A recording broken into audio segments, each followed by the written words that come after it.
Hi everyone, welcome back to Cooking Matters. My name is Collin Spear. I'm with the Lost River Market in Deli, and today we're making fall vegetable salad.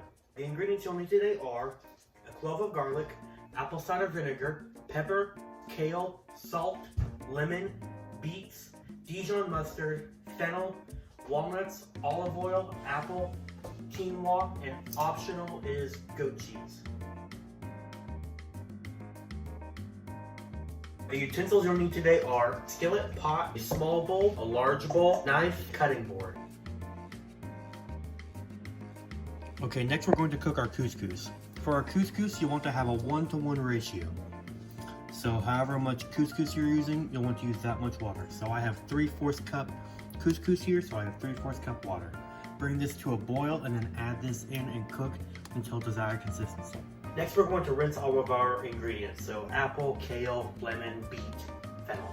We're going to cut the core out of our fennel, just like that, and then slice the fennel very thinly. Next, we're going to peel and chop our beet. So we're going to peel all the skin off until we can see all of the red meat around it. We're going to cut the beet and the apple into 1-inch cubes. Next, we're going to prep our greens.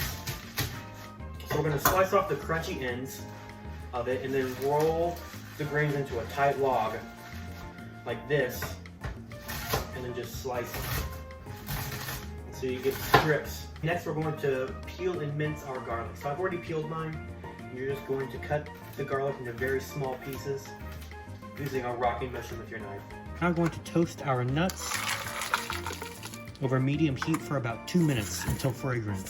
For our dressing, we're going to combine olive oil, apple cider vinegar, the juice of a lemon, salt and pepper with Dijon mustard in a bowl and whisk together.